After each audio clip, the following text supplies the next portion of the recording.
Trust के गठन के बाद से अब तक दान के जरिए 3,264 करोड़ रुपए मिले थे।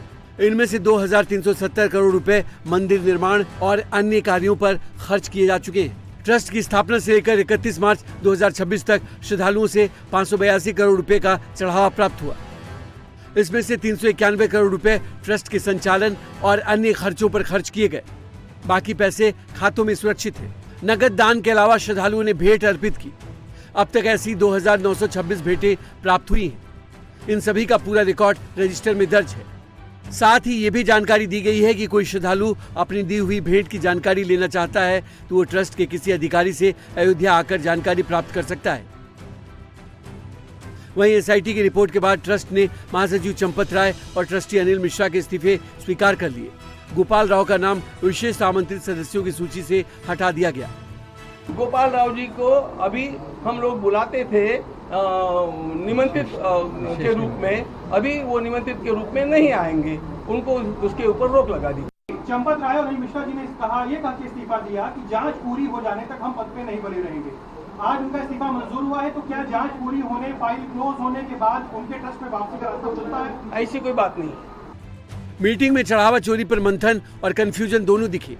ट्रस्ट आखिरी समय तक ये तय नहीं कर पाया कि चोरी सामने आने के बाद उसकी क्या भूमिका होनी चाहिए थी। बिल्कुल बदलाव किया जाएगा, पूरी तरह से बदलाव किया जाएगा। ये काम करने का वास्तव में एक बात आपको मुझे ये भी बतानी चाहिए कि इसमें एसबीआई को भी अपनी जिम्मेदारी लेने से चूकना नहीं चाहिए, क्योंकि जो काम हुआ है वो एसबीआई के साथ मिलकर के हुआ है, तो उनकी भी अपनी जिम्मेदारी थी और उनकी निगरानी न होने का भी इसमें एक बहुत बड़ा परिणाम हम लोगों को भुगतना पड़ा है।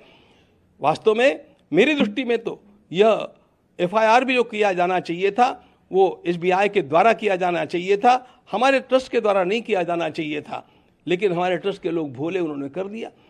वास्तव में ये जिम्मेदारी उनकी है। तो ऐसी स्थिति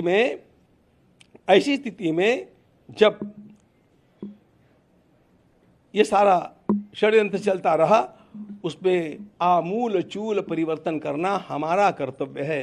हम उसको करके रहेंगे और 1% भी डाउट न रहे इस प्रकार की प्रक्रिया को अपनाएंगे। इसके लिए हम लोग योग्य कदम उठाएंगे, सबका मार्गदर्शन लेंगे और इस राम मंदिर की जो प्रतिष्ठा पर आंच आई है उसको पूर्ण धो करके रहेंगे। ट्रस्ट अब एक्शन में है। अगली बैठक 22 जुलाई को होगी। उस दिन कुछ और बड़े ऐलान हो सकते हैं।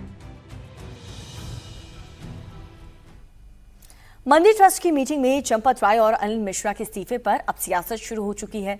विपक्ष ने इस्तीफे में आगे एफआईआर और गिरफ्तारी की मांग करनी अब शुरू कर दी है।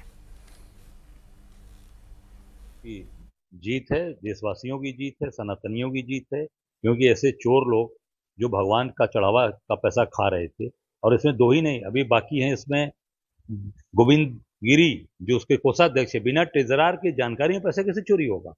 गोविंद गिरी का इसमें इनके ऊपर मुकदमा होना चाहिए, इनको बर्खास्त करना चाहिए। और जो उसमें राव है, वो गोपाल राव, उनके ऊपर कार्रवाई होनी चाहिए। इस्तीफा देना कौन सा त्याग है या कौन सी कार्रवाई है? फिर तो डकैत भी कह देते भाई हम डकैती के पद से इस्तीफा दे रहे हैं, अब हम डकैती नहीं करेंगे। तो मुझे लगता है कि इसको कोई कार्रवाई के रूप में नहीं देखा जा सकता। कार्रवाई तो तब है जब इन लूटखोरों के खिलाफ, प्रभु श्री राम का मंदिर लूटने वालों के खिलाफ जेल भेजने की कार्रवाई हो, इनके खिलाफ फास्ट ट्रैक कोर्ट में मुकदमे चलाए जाएं, इनको सजा दिलाई जाए, तब कोई कार्रवाई है।